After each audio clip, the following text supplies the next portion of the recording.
From the moment she could speak, Elena would wake up crying in the middle of the night, whispering names that no one in her family recognized. Amara. Luca, the fire, she'd murmur, trembling, as if haunted by memories that didn't belong to her. Her mother thought they were just bad dreams. But as Elena grew older, the dreams became clearer, sharper, like pieces of a life that wasn't hers. By the time she turned 25, Elena felt like she was living two lives at once, one in the present, and one that seemed to reach out from centuries past. Her friends laughed when she talked about déjà vu, but Elena wasn't just remembering moments, she was reliving them. One rainy afternoon, while wandering through a local art gallery, she froze in front of a painting. It showed a woman in a crimson dress, standing on the cliffs of Italy. The moment her eyes met the painted woman's, tears streamed down her face. The guide noticed her trembling hands and asked if she was all right. Elena could barely whisper, "I've been there before."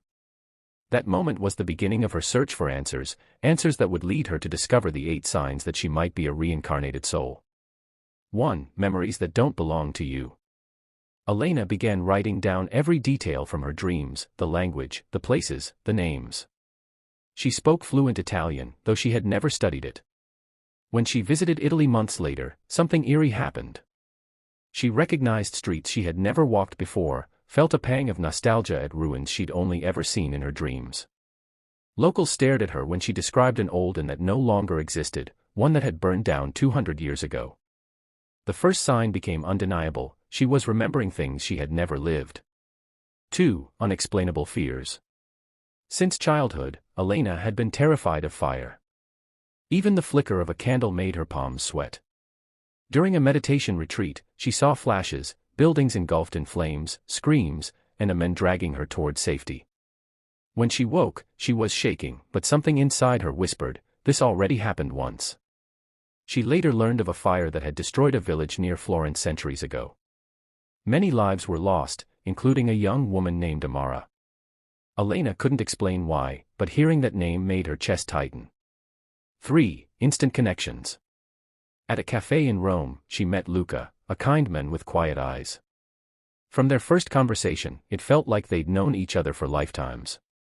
They finished each other's sentences, shared the same odd scar in the same place on their wrists, and even had identical dreams of standing together by a burning building.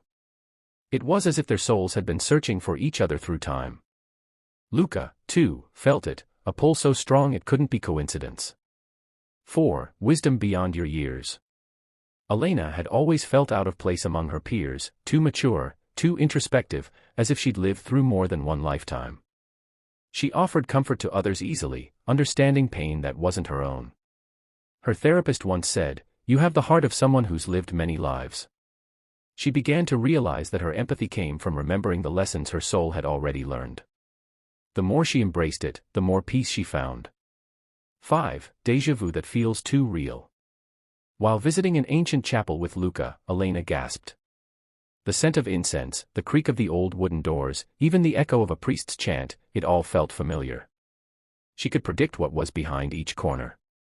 When she touched the stone wall, she whispered, "I used to pray here." Tears filled her eyes, but this time they weren't tears of fear, they were of recognition. Her soul was remembering. 6. Nightmares that feel like memories. Her nights were haunted by scenes of war, love, and loss. Sometimes she saw herself in another body, wearing old clothing, running barefoot through cobblestone streets. When she tried to dismiss them as imagination, the pain she felt during those dreams convinced her otherwise. Luca, too, began having similar dreams. Together, they pieced the fragments together. It was as if their souls were showing them who they once were. 7. Unfinished business. The deeper Elena explored, the more she realized that her past life wasn't just a mystery, it was unfinished. She discovered that Amara and Luca had been lovers, separated by the great fire that took their lives before they could be together. In that lifetime, their story ended in tragedy. In this one, they were given a second chance, to heal, to love, to forgive. But the path wasn't easy. Elena battled fear and confusion. Part of her wanted to run from it all, to live only in the present. But something within her insisted, the only way to move forward is to make peace with the past. 8. A deep sense of purpose. One night, Elena dreamed of standing before a mirror, seeing both her current self and Amara reflected together. A voice inside her whispered, "You've come back not to remember, but to heal." That morning, she decided to start a foundation for burn victims, a tribute to the fire that once ended her old life. Luca supported her, and together they turned her memories into a mission that saved countless lives. Through that purpose, Elena realized the final truth: reincarnation wasn't about clinging to who she was, but about learning, evolving, and using the lessons from her soul's past to create light in the present. Years later, Elena stood on the same cliff she'd seen in that painting years ago, now holding Luca's hand. The sunset painted the sky in shades of gold and crimson. She whispered, "Maybe we're all old souls, just trying to remember why we came back." Luca smiled. "And maybe, this time, we finally got it right." The wind carried her laughter across the sea, soft, free, eternal. For the first time, her soul was at peace. Message of the story: we all carry pieces of the past within us, memories, fears, connections we can't explain. Maybe they're signs that our souls have lived before.